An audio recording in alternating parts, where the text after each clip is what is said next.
Nikukaribishe kwenye safari ya dakika kadhaa. Naamini kwa uwezo wa Mwenyezi Mungu tunaweza kumaliza salama katika mazungumzo yangu machache katika siku ya leo. Kwanza namshukuru Mungu kunijalia kumaliza ziara yangu mkoani Iringa. Ziara siku chache sana. Niliwasili Iringa siku ya Ijumaa. Nikafanya kazi siku ya Ijumaa. Nikafanya kazi siku ya Jumamosi. Na nimemaliza kazi siku leo ya Jumapili. Nina kila sababu ya kumshukuru Mwenyezi Mungu kwa kunijalia kuyafanya yote hayo ambayo nimebahatika kuyafanya. Kwenye mitandao ya kijamii nimetuma vipimo viwili. Kipimo cha kwanza nimeandika 1M1 na kipimo cha pili nikaandika M11. Kuashiria kwa moja ya kwanza ilikuwa inawakilisha kipimo cha kwanza, moja ya pili ikiwa inawakilisha mara ya pili ya kupima mara ya kwanza na mara ya pili. Na hii ndo mantiki yangu ya kusema ni bora nifanye safari, nitembee kwa baadhi ya mikoa. Naamini nitakutana na watu ambao walikuwa na kadhia kama hiyo ambayo nimeionyesha kwenye TikTok na kwenye mitandao mingine. Muda wa dakika kadhaa nyuma watu 300 walikuwa wameshaangalia kipimo hicho. Naamini hadi sasa zaidi ya watu 300 wanaweza wakawa jicho lao limetizama nilichokifanya mkoani Iringa. Na sikuja kwa niaba ya wagonjwa wote, hapana. Nilikuja kwa kazi maalum. Lakini kwa sababu watu wengi wanafuatilia mitandao ya kijamii, wanajua T.R. Msigwa yuko wapi na wanatumia fursa hiyo kuonana nami. Nami natumia fursa hiyo kuzungumza nao na kuona nawezaje kutatua tatizo hilo kwa muda ambao ni muafaka. Nimepata nafasi, nimeenda kwa mhusika. Maelezo niliyoyasikia kutoka kwake yalikafanya moyo wangu haukufurahi kwa sababu hakuwa madhubuti katika matumizi ya dawa. Na watu kama hawa ndio wale wanaoonyesha kuwa kazi ya T.R. Msigwa sio madhubuti. Ni lazima uzingatie kile unachoambiwa kwa faida yako, lakini vile vile kuondokana na changamoto hiyo ili uanze utaratibu mpya wa safari ya maisha yako.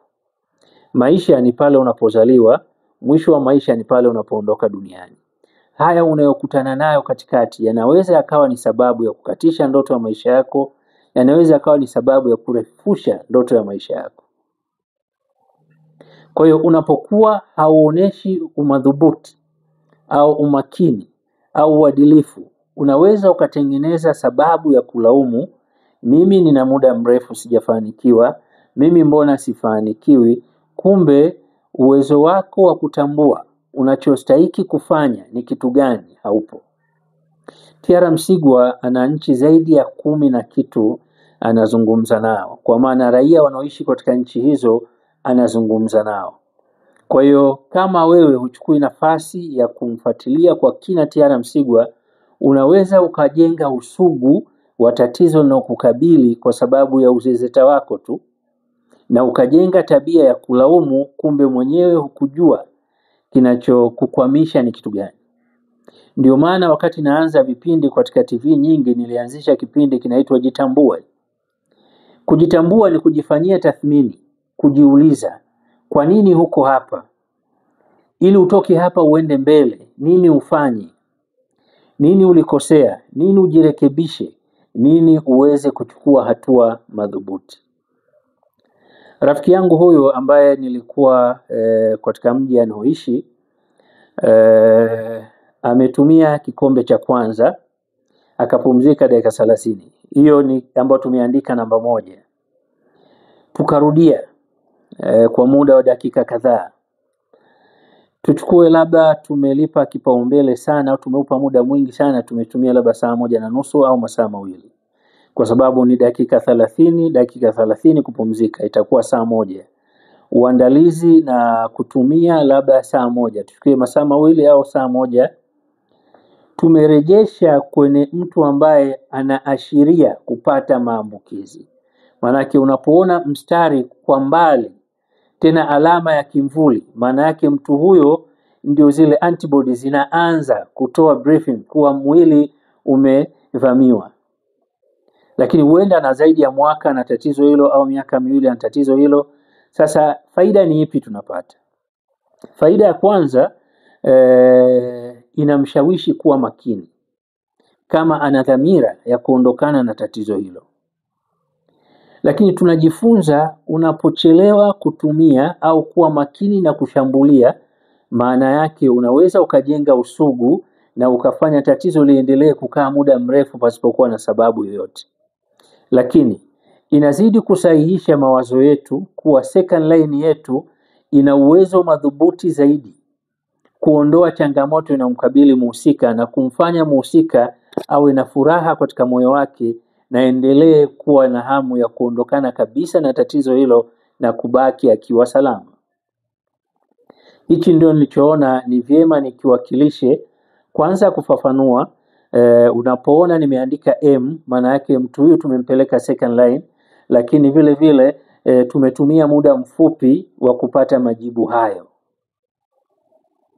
Tafsiri ya hili jambo ni pana sana. Naweza kwa uwezo wangu wa kutafsiri mambo, naweza nikatafsiri zaidi ya vipindi 100, zaidi ya mwaka mmoja bila kurejea kwa kile nilichokiongea.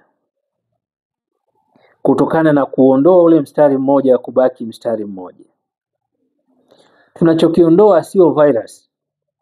Tunachokiondoa ni ile taarifa au wale askari waliokuja kujulisha kuwa mwili umevamiwa.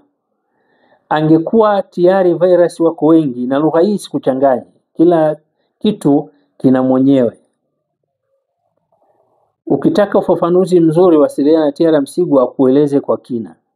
Mwili unapovamiwa utengeneza kinga ya kuja kupambana na kilichovamia mwili. Sasa kama virus hawapo, tunapata faida moja, kuwa matatizo yote katika mwili hayapo. Yuko imara, amependeza, anaendelea vizuri na shughuli zake za maisha. Kilichobaki ni ile kumbukumbu au ile alama inomtambulisha kuwa uliwahi kupata maambukizi ya virus wanaoleta ukimwi. Kumfanya awe huru ni kuondoa ile alama ili abakie salama, aondoe mawazo huko, aingize mawazo yake kwenye mambo mengine ya safari ya maisha yake. Tuna maana hiyo. Kama tunaliweza hilo kwa muda mfupi na ndoto yetu kikamilika, tunakusudia kabisa kuwa na kila kitombo cha kimaabara cha kisasa. Mtu tukishapata hivyo, tunaona ni namna gani tunaweza kumsaidia kujua virus wameondoka, kujua kiwango cha damu, kujua figo, kujua ini, kujua kila kitu. Takriban vipimo 15 ambavyo vinagharimu zaidi ya milioni na kitu. Kwa tunaendelea kumuomba Mungu na tunaendelea kuomba wale wadau waendelee kutuombea Mungu ili tutimize ndoto yetu ya kuwa na jengo la kisasa zuri lenye maabara pana ili tuweze kuiteka Afrika kwa kuondoa changamoto zinazoikabili Afrika. Ndio maana naanza ziara muda si mchache au muda si mrefu. Ziara yangu itaanza mkoani Mbeya. Nitapaki Iringa.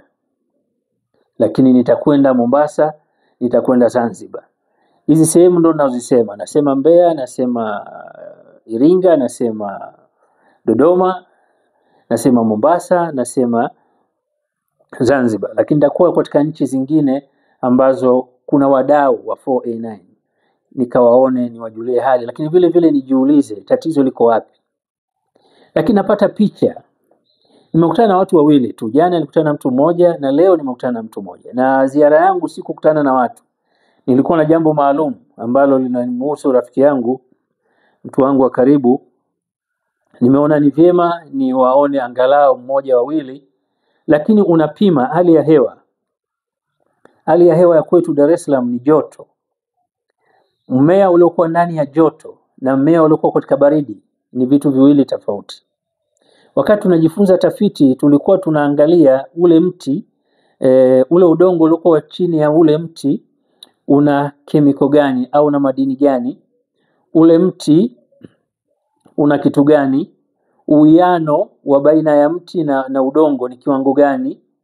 Ndio maana tukaweka 4A9. Hii A ilikuwa inaashiria tu mama yangu, lakini 4 ni mawazo yetu yanawezaje kutatua changamoto yote inomkabili mwanadamu. Ndio maana tukaweka 4, kwa sababu mwili wa mwanadamu vipengele au virutubisho muhimu vimegawanyika mara 4. Kipengele cha kwanza kinaashiria uasilia wa mwanadamu kwa maana ni udongo. Kipengele cha pili kinaashiria maji. Kipengele cha tatu kinaashiria hewa. Kipengele cha 4 kinaashiria joto. Kwa hiyo kwa mwili wa mwanadamu kwenye uti wa mgongo, kiwango cha generator cha uti wa mgongo kina kiwango kadhaa cha kutunza moto. Kwa joto la mtu wa Iringa na joto la mtu wa Dar es Salaam ni vitu viwili tofauti. Hata kutibu mtu ni vitu viwili tofauti. Utavyomtibu mtu wa hali ya hewa ya joto na hali ya hewa ya Iringa ni vitu viwili tofauti. Sasa tutaangalia tena hali ya hewa ya Mbeya. Ndio maana tunafanya ziara hiyo. Wale watobahatika kwenda second line, tunaona tumewezaje kutatua tatizo lao kwa kiwango gani, kwa muda gani, na hapo tukikaa kwenye mahesabu yetu tunajua kabisa kwa kiwango hichi mtu wa sehemu fulani atapona kwa muda gani. Taaluma hii ni mahesabu. Mahesabu ina vitu viwili, elimu na siri. Kama hujui siri ya hesabu, huwezi kuvumbua chochote. Huwezi kuvumbua chochote. Mazungumzo yangu ni mengi, yanaweza kukuchanganya. Lakini nukta muhimu ni moja. Lengo la safari yangu katika ziara ninayotaka kuzunguruka ni kukutana na mtu ambaye huenda hakutumia dawa vizuri, huenda kakaa muda mrefu, tunamsaidiaje baada ya kujua tatizo liko kwake au tatizo liko kwetu. Je, second line inahusika, na kama inahusika kwa muda gani? Ndio dhamira ya safari yangu. So naamini kwa asilimia zaidi ya 100, sio 99, tumefanikiwa. Vipi mtu anasema hajafanikiwa? Vipi mtu anasema katumia dozi 2? Amezitumiaje? Na hapa ningetoa wito, unaposema umetumia dozi, nitumie audio kunieleza umeanza kutumia vipi. Maji umetumia kwa kiwango gani, kwa muda gani? Vitamin T umetumia muda gani, kwa kiwango gani? 4A9 umetumia muda gani, kwa kiwango gani? 4A5 umetumia muda gani, kwa kiwango gani? Yenye moto kiwango gani? Umepima kipimo kipi, ili tujue umefata utaratibu husika au haukufuata utaratibu husika. Sasa huyu ambaye nimetoka kurusha vipimo vyake ambao tumeandika namba 1, cha kwanza cha pili tukaandika 1 ya chini yake tukaweka 1 nyingine, kwa maana cha kwanza kilikuwa namba 1 na hichi ni cha pili ni namba 1, kwa maana namba 2. Umakini wake ndio umemchelewesha. Kutokuwa makini ndio kumemchelewesha. Lakini huenda angekuwa na mawazo finyu, angejenga chuki na si angekutana na Msigwa. Kwa maana hiyo angesema hakufanikiwa. Kumbe ni ule ufinyu wake wa fikra umemfanya ashindwe kutoka hatua moja kwenda hatua nyingine. Lakini tunapokutana, tunapozungumza, tunagundua tatizo liko wapi, nini tufanye ili tuliondoe tatizo. Kwa ni vyema tukafanya tunachojua, ni vyema tukajua tunachofanya. Hili ni jambo muhimu sana. Nimshukuru Mwenyezi Mungu kwa kuyasema haya machache kwa muda huu, na amini kesho ni siku nyingine. Kwa uwezo wa Mungu tutazungumza mengine kutokana na yale tunayokutana nao. Kwa wito wangu kwa wadau wote, kwanza chai tutaiuza. Mimi nilikuwa naitoa bure Dar es Salaam. Mimi nagharamia takriban 380,000 kwa mtu mmoja. Nilikuwa natengeneza hatua ya pili. Maana hakuna vita ya kushindwa. Unapoingia vitani unakwenda kupigana, hakuna kusema unashindwa. Sasa njia hii kifeli, kwa kuna njia mbadala madhubuti. Kama mnavokula ARV kwa lugha nyingine inaitwa karanga. Unapokula karanga upati mafanikio, unapelekwa second line kama umepata maambukizi ya pili. Tuna second line nyingi, lakini tukao tunatafuta madhubuti na kumuondolea mtu kero kwa muda mfupi. Na nimefanya Dar es Salaam, wanakuja pale watu bure, nafanya bure, hawanunui chochote. Lakini nilikwazwa na mtu mmoja na nilimwambia lazima tuanze asubuhi. Maana yake nini? Maana yake kama kuna mabadiliko, tunavyoona damu inavyotembea kwenye kipimo, tunajua nini tufanye ili tufikie kwenye malengo. Tena natoka Mbagara. Siku hiyo kuna mtu katoka Malawi. Anakaa sijui wapi huko, kaniwahi saa 1:30. Ndio kaniamsha. Kuna mwingine katoka Mbeya, kawahi. Mtu wa Mbagara anakuja na mawani yake pale saa 7 mchana, ananiambia T.R. Msigwa, lazima unisaidie. Lazima uwe makini. Si kitu rahisi hivyo. Kingekuwa rahisi hivyo ama profesa wenu wangekuwa wameshaweza. Ugonjwa una zaidi ya miaka 40. Unahitaji utulivu, unahitaji akili yenye kukua. Sio rahisi hivyo. Na hapo ndio nilibadilisha, akasema kumbe unaweza kumfanyia mtu wema, kumbe mtu ajue anachofanyiwa ni nini. Kwa ukihitaji chai kuanzia Jumanne ujue utainunua. Uwezi kuinunua, sipotezi muda wangu kwa mtu ambaye hana shukrani. Sio wote hawana shukrani, hapana. Lakini kuna wale unamuona hata lugha yake unajua kabisa huyu ashukuru anachofanyiwa. Anafikiri ni rahisi tu. Ingekuwa ni rahisi, wataalamu wenu Dar es Salaam wangekuwa wameshaweza. Tuna wanasayansi wengi tuna maprofesa wengi, tuna wataalamu wengi. Nilikuwa naona mziki mmoja ananiambia, kijana anasema anashangaa, elimu inachekesha kweli. Mtu kamaliza chuo kikuu anarudishwa VETA. Kaimba katika mithali katika mfumo fulani, lakini ni message nzuri. Ni lazima tucheke kwa na tatizo katika taifa lina zaidi ya umri wa mtu alijapata jawabu, anajitokeza mtu anaonesha jitihada zake kulitatua tatizo hilo, alafu mtu anafanya ubazazi pasipokuwa na sababu yoyote ya msingi. Ndio maana nasema Mungu akinirudisha salama Dar es Salaam siku ya Jumanne, nitaanza ziara yangu ya kurejea Dar es Salaam. Nikifika siku ya Jumanne nitakuwepo ofisini. Ukihitaji chai nitakwambia gharama, ukiweza nitakupa, ukiweza sitakupa. Mtu mmoja amenikwaza, ndio maana nimeamua kufanya hivyo, lakini ilikuwa ni bure na wabana marafiki zangu ni hela nyingi na wabana ili wanunue, ili tuwasaidie watu ambao wanataka kuondokana na hiyo. Kuna watu wanataka kuwa na starehe zao, kuna watu wanataka kufanya safari yao lakini hawawezi kwa sababu ya mistari miwili. Inamtia hofu. Sasa anapoondokana na mistari miwili, maana yake anakuwa huru kwenye safari ya mahusiano, anakuwa huru kwenye safari ya ndoa, anakuwa huru kutoka hatua moja kwenda hatua nyingine. Kuna watu walikuwa wanakwenda kufanya kazi nchi za Kiarabu, nimeondolea mstari, wameweza kuruka na kuondoka zao. Wangelikuwa wana mstari, ni ngumu kuondoka kwa sababu wale hawakubali. Wanakubali raia wao kwa sababu ni ndugu zao, lakini nyie msiokuwa ndugu zao hawataki. Siku hiyo wanawarudisha kwenu. Na usilaumu, ni kwa sababu ya viongozi wa nchi zenu uwezo wao ni mdogo. Ukiwaambia ukweli wanakushambulia, hawataki kuambiwa ukweli. Kwa mtu mwenye nchi yake akisema ukiwa na tatizo kama Uturuki dada zangu wengi na wasaidia, wakikugundua Uturuki aidha wakuchome sindano, wakuue, wakurudishe kwenu. Wengi kwa habari ninazopewa Uturuki wanapotea. Takwimu ya HIV Uturuki ni ndogo mno kwa sababu hiyo.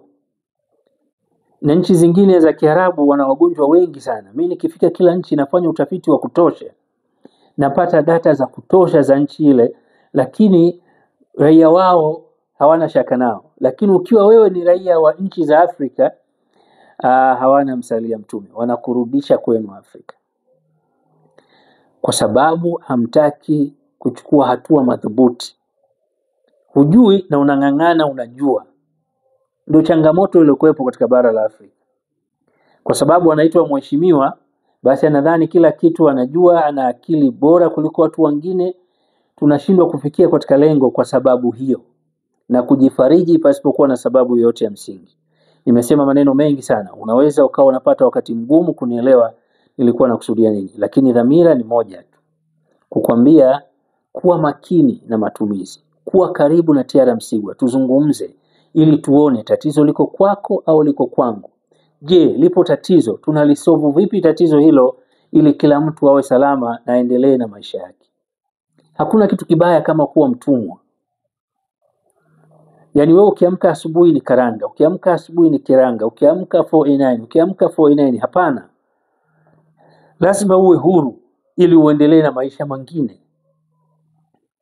Kile unachokipata badala ukipeleka kwenye dawa kiende kwenye masuala mengine ya kilimo na kadhalika. Mazungumzo yangu yamechukua takriban dakika 20.